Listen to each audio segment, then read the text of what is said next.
Thiêu tu ten zawai chỉ bảy vek ule hay voin hi September ni som panga sang ni som ni panga nia kanom na hi phunchong Tata Zen zo than auto works khani he ka hnunga hianin hi Tata motor thar a oma hei hi non bel chen kan tum don hei hela hianin zia ka 1416 LPK 1416 anti khani hian enga nge aron ken hi tam tak om ve a chuwang chuan voina hian ron soi fiana an nei don ani soyang khanin a motor hi 1416 LPK BS6 kan ti kha hei hi inline water cool direct injection diesel engine ani ta a chuan a engine a hian cubic capacity hi sang thum le zathum 3.3 liter kan ti ho khani chuan engine hianin power hi chinin ape chuaka light mode le heavy mode omani hei hi hasoi fialok kadu chu heavy mode le light mode hi thatna tam taka oma advantage hi atha em ani achan chu kong kan lo tlana aruak ten kan lo kalta a ong thui tak tak kan lo kalani khamia khan heavy mode man kher ngai lo khan light mode khan kan kalmaya chuwang chon diesel po hi tam taka safe thei pha ta ni hemi light mode le heavy mode ron oma hian chon a power pack chuadana hi kan soilok anga heavy mode le light mode a hian ain ang lo ta a heavy mode kan handa hian 2600 rpm a maximum power a pack chuak ha 117.7 kilowatt a pe chuak ani chu horsepower ang zong chon 160 horsepower ani ta a chuanin atoka hian 1600 atanga 2000 rpm ref kan han pek khan 475 newton meter pe chuak ani hi aniam mi alo ama motor ngai to chuan atok teu to view maya tam takai chuna sang jok ma mai thei 475 newton meter hi tin atirahang ka soi mai zeu pakhat 4 cylinder ania chu soi lok nga chuan 475 newton meter pe chuaka chuan light mode ve thum khan 2600 rpm a khan 92 kilowatt 125 horsepower vel kha pe chuak ve thung ani chu arua ka kalna tur kan ti te tin alota po ni se complain dewa han kalna tur ang chi te kha ani le ta a chuwang chuan isoi ang khan diesel te po tam taka safe pha ngei dona light mode kan da hian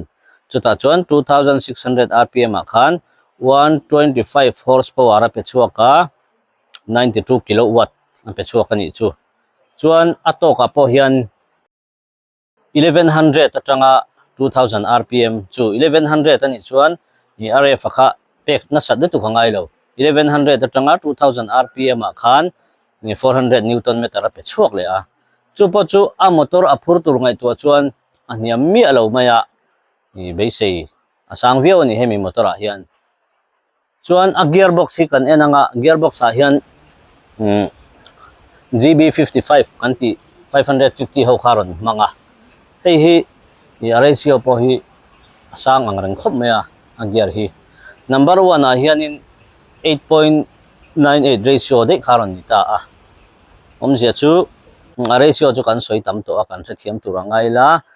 number 1 a hian 8.98 ratio ron ya number 2 a hian 4.77 ratio ron ni vele thunga hei hi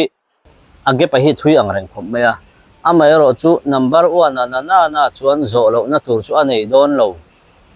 mayang a ti tur khopina gear hi ron mang lian ani a thatel tol view maya kan soyang khanin ato ka sang tha a gear lian thaboka chuwang chuanin ama phurtok a body aleng to ki chu engpo ni se atlan pui zo mayang a ti tur khopin a gear ratio hi ron sang tha vele boka chuan kan soyang khan second gear hi 4.77 ania ratio itle minaron hiam le de usata hero hi chu hi motor reng hi alir mon le tuk reng hian enge diesel te hi alo he pha thina chumini wang chuan diesel consumption ti tlem le tu si hian second gear ran ti te vele deuh ta thunga chuta chona lir ta deuh vok don ti nani vele thunga chu number 1 ai chuan second gear lir kha chu achak vele fe don ti nani chu chuan number 3 a hian 2.63 ratio ron nia chuan number 4 a hian 1.77 chuan number 5 a hian 1 ratio ni ron ni vele thunga ni tin a gear hi 5 speed thlenga oma chuan cable system ani boka chuan back gear ratio a hian 8.29 ania chuwang chuan ate chelo a gear le engine trim a combination a chu a fu viau tura base ani chuan chumi a gear le engine kan ti te khang combination fu viau po khan differential hian tam tak a hril ve le boka chumi ni wang chuan differential a hian i apui ve tho ngai ni omje chu gear le engine lian riwat ma se a differential kha te de waron man chi chuan motor he chak tak tak theilawa ani turang hi ani phalawa tin atlo lo pha thin fo chumi ni wang chuan differential a hian i alian tho kharon mang vele ta hei 50 differential kan ti ang tia tho kha chuan a ratio poi sang thakhop maya 41/6 ani tail and crown pinion a hinaron man ni keini kan sei zo anga ke som pahnia po 41/6 ke pon ka mang meka chuwang chuan a heavy mai ni heta po hian 41/6 kharon manga chuwang chuan a ratio po kha aron sang ta mai ni chumi ni wang chuan a body a leng tok na hi chu a zo hle tura chuan kan ngai phot maya chuan a body a hian in 7 cubic meter ania hei hi tunlaya chuan in hei kan buaina ber mi zo tena kan buaina ber timayang phaya te pon uluk to Ministry of Road Transport and Highway kan tia himi hian notification te po ti chuaka chumi ni wang chuan i load capacity hi angai poimo mai ni central sarkar hian chumi sereng chuan motor siam tu te hianin motor hi anon siam chuak thina tuna po hian a gross vehicle weight a hian kg sing khat sangli zahni le somnga tur hian a motor hi anon ruwa manani chuta chuan cubic meter sari aphur hian a overdone lawani tin ani company lam chon ruwa manna non siamani Ministry of Road Transport and Highway hian capacity hi angai poimo a chuti rual chuan ngai na thiamna mo hriat thiam theina chin kha 5% kharon siam le ta thawani chumi ni wang chuan spring te po kan lo thua bel du theya pahnih khat mo kha kan lo da bel du theya khami po khani se hemi a hi chun capacity a khan a boi kharin omlova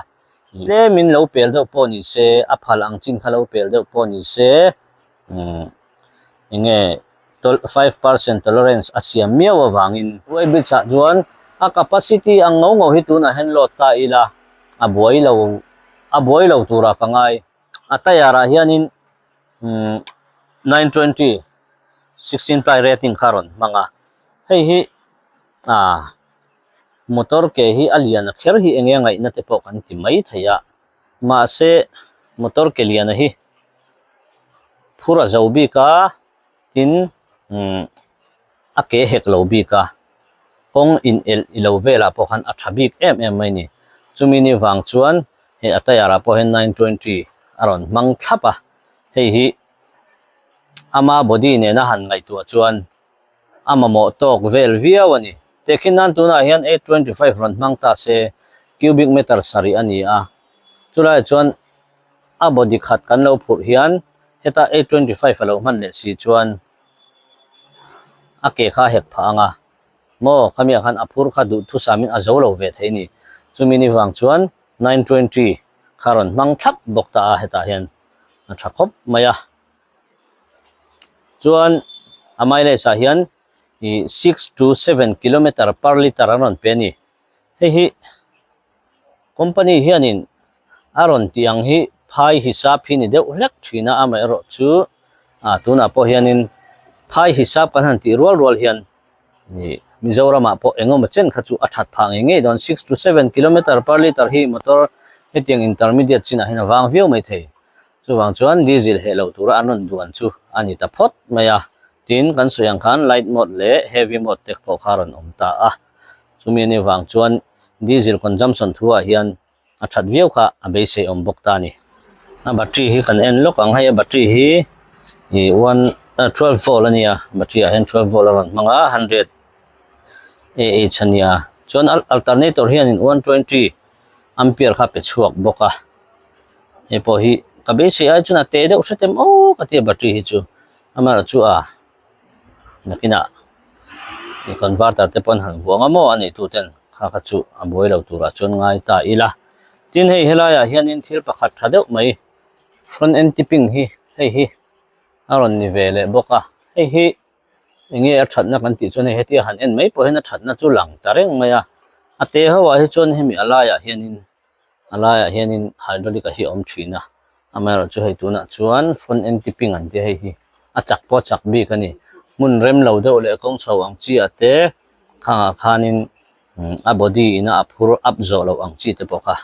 a om ta lo thina chuwang chon tha em mai ni heti ang chi po hi chon hei chassis hi en pheila chassis a hianin hei hi in chiriat le chan veina ron kala hlai zo hi chuan a thickness a hen 7 mm ania chuan hei a body chin hemi helaina hemi a body ama body chen ang hi chu double in a phei vek bokani a chassis hi chuwang chon arin em maya chuan hei ta hen thil pakhat thadeuh mai hei hangar hi hangar ania spring hangar chuan ta hian bushing om thina ni adar a phum chi hi om thina amar chu hei tuna chuan tiang chi hen sakal pin than pa mang lo khan anat system chi hen rong kal ta tlat me hei grease ka ngai lo chi ania hei po hi a tha ka ti keima chuan ka du tu sa takani hemi aron kal dan hi chu du tu sa ma thaina rong kal nin ka ria spring thuwa po hian chuan helaya hian tanki hi en lock teng tanki hi base ai chon te deuh o chu ka tia ma ro chu soile soinu diesel hello tur hen anon duang tlat maya tunai motor ho hi hi liter zale som hi ania tanki hi chon ei helaya hianin DEF kan ti diesel exhaust fluid urea kan ti kha hi liter som pariat ani thunga hi an long ran tak tak don ta se diesel hi alo hello tak tak view don an yanga ti kha ril ro chun om thei ta ni hi liter za som ni ania hi liter som pariat ani chu chuan hei differential a hian han en chin wang ila 50 differential ho kan ti kha khang ho ne khain tiata chuan an differential trim a po hi naron lian thata em mai ni 41/6 ratio ron mangkan ti to kha chuwang chonin a chak via wang a brake a hian full dual air ho khani ta he po hi brake po hi du tu sam chulo ni le ta phot mai ni chona cabin chung hi en don chinila soyang khan AC cabin kan ti to kha tunai chon AC hi driver te tan adam thak em mayamo chung po zau khop mai hi a chung ti zau tu pakhat hi kan en lokang hi asiti koi luk thayania hela hian hi po mai turani chuan ti hian asiti lo kan lo koi tu ta hei chung hi zau ta khop mai ni hi mi vapuk dana hi kan tha thiam ti hian hei mi vapuk a hi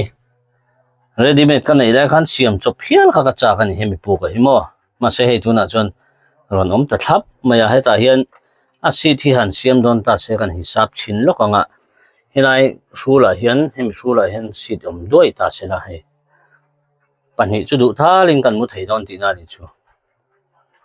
chuwang chon hemi hen achunga mutan po te khinan a seat hi a khai the yang pon lo siam ta se hemi vapuk hi tha em me heta hian hei ventilation khalo om ve ta tha khop mai hi chunga ti zau bi kan he tiang hian hei si ta tang hina all zau em mai ni hi si ta siam vek thai ni helam po space kha zau em bok ta kan start chinang AC te po an mang chin do na nge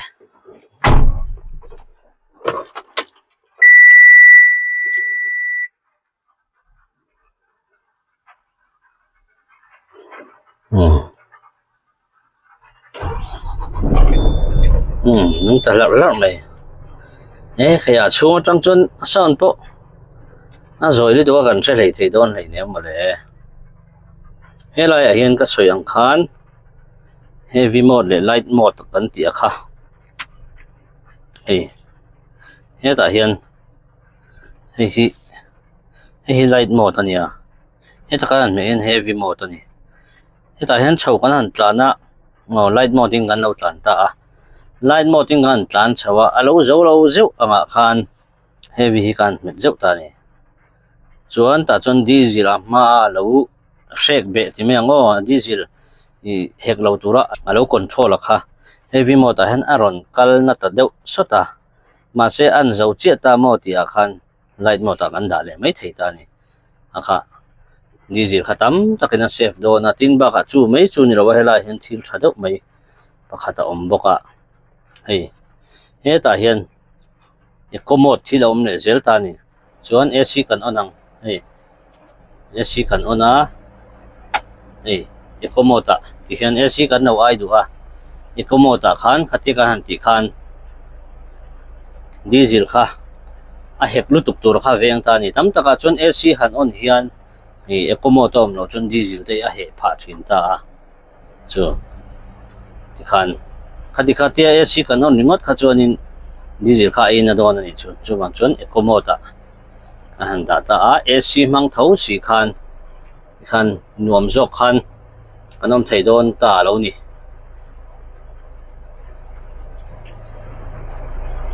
thakop mai hei a chung steering ponuam chuan steering a han soi mai do tur pakhata om boka steering adjust dan hi kan en lock anga hei steering lock na ni ta hei hete kan nem chho hian a in lock ani hete kan koi thak hian ti hian steering hi ti zong en om theya hei tle ma dur kia deuh anga chuan ma zong en ti the tin ba ka sang le ni ma kha hei ha ti thei bok ta ekinan he ta pono da du theya ti hian hei nom em mai do na amara chu ke ka du dan thina chuan he ti deuh lek ki mo he ka du dan nen thin ta ni number 1 ania chuan number 2 a kal le ta number 3 4 mo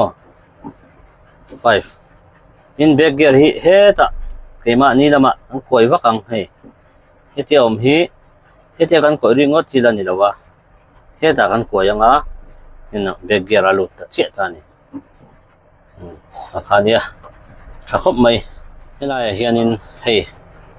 GPS khawm ta hei hi kong laka te po kan lo che thei kong laka har san na inga mo tak khalo om ve theya khatianga khan hemi hi kan han me hian kanom na kha dealer lampang agent lampang heta han mun pilom tang han lo chat thei do na ni tha em me hei a display a hrim hrim a hi LED vek khini to a ari potang thakop mai tuna hen heavy mode om meka light mode kan thak lo panga lo enila ta hian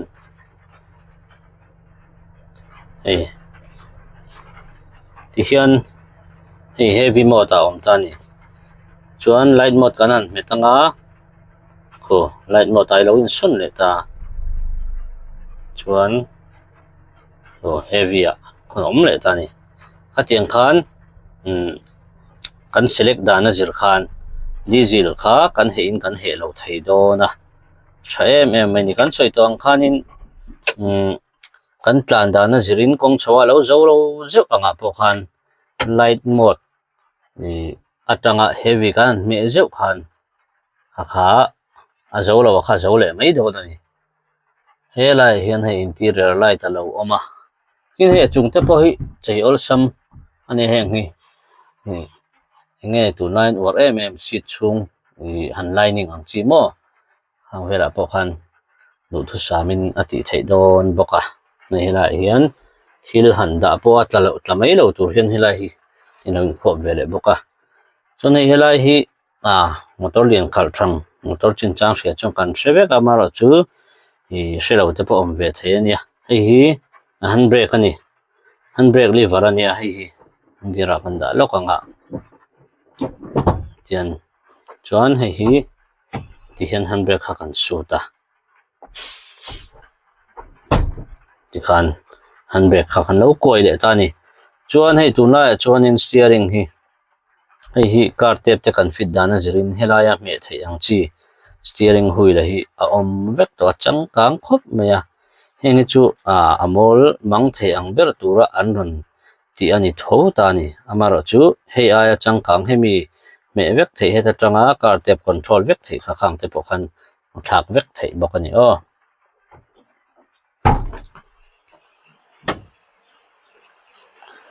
chuan a seat ti zau tu a seat hi poimo keima hi ka thuta ngai box si a heta hian an en le lokang seat hi en le lokang o a seat hi adjust thei kan han tia kan adjust thei ni ta hi hela hian nung dewa poda theya dewa poda thei to hemi ni rol hian hi a seat hi su theya hei na su theya helaya hian adjust na ha oma hemi kan adjust zir hian kan kg zir hian hi ti thei ni bok ta ni an thakop me hei chu a kg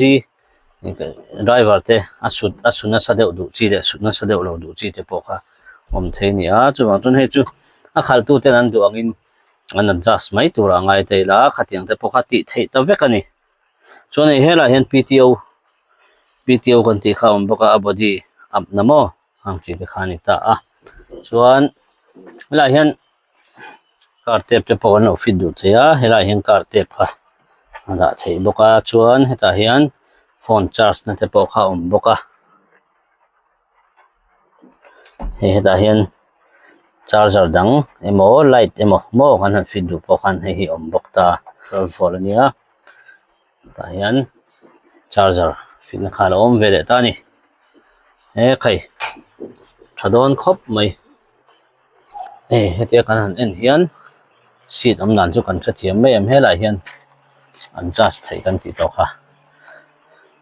kg zir khan 70 50 70 mo heta 90 te pokha om ta kha a khal tu kg zir khan a kha adjust vek thei ni chuan hei helaya hianin tools dana tur chi wrench da thei ni tur kha om vele boka hi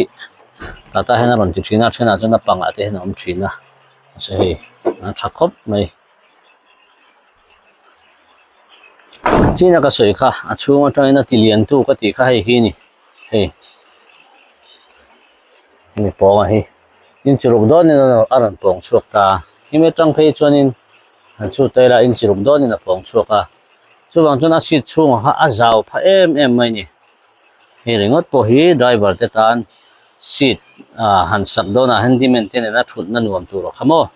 a kha om thei pha ta ni chu tha em ani tin soyang khan hei hangar hi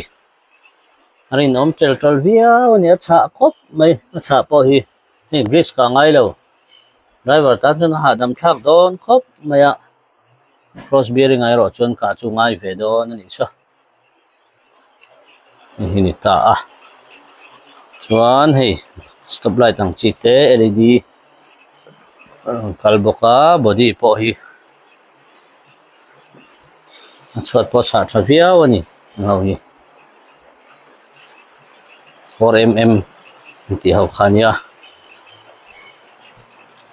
so yang khan differential hi 41/6 ania ratio tha lian tha 50 differential ho nen khan tiat renga heng ho chu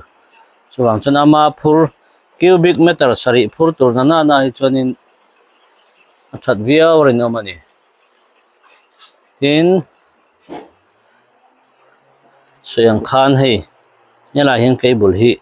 gear hi cable system kan ti to kha hi nia gearbox a 550 GB ania tin chassis sa hian ni 7mm ania thickness a hi so yang khan hei hela ya hianin a in double vek ani hemi a body omna china hi chu a poimo chin hi chu double in a kal phei vek ani hi thakop mai tin ka du deuh pakhat tha ka ti chu hei long beam hi hei hin ron mangrin oma hei hi tha long beam hi tam taka chuanin a per hian a boi thlak a per han ti han a per mo a per hi a boi thlak long beam ke te ni heng lai chene une uyom thina chuan ran khang kha a boi thla bik chuwang chuanin hemi long bim thrim thrima pawh hian a tha khawp mai nichina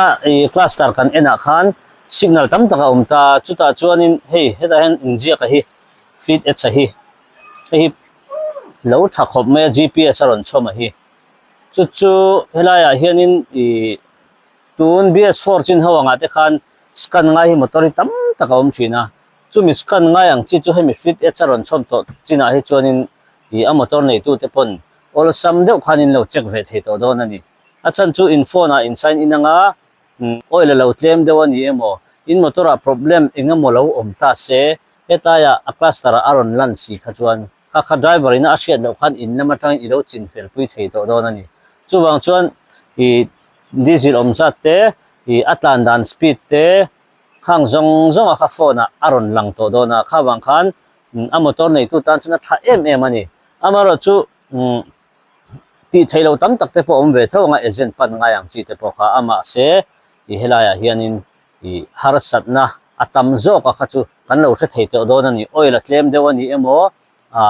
i motora du thu sam lo deu lai alo omani po in kha i phone mang khan i motora hi i lo monitor thei to don ani chuwang tha em mai ni chon thil pakhat poi mo deuh mai ni china ka soi ni mai pakhat common rail system a hianin boss common rail system a mani hei hian boss hi company thra ti hriat chian motor company dang poina an lo practice strep to tun po an la man chun zom tak zela khani ta a tin a bara poisang khop maya 2000 bar ania a pressure hi chuan 2000 bar pressure mang chin to a chuan diesel line ani emo khanga khanin oil kal tha theilo am taka soft to don ni a pressure san em awang hian chuan motor kan lei don hian kan thriat reng tur pakhat chu motor leitum te hian company hi tam takan oma hei Mizoram a po hianin anon in advertise ho ve zela amar chu ti lai kara chuanin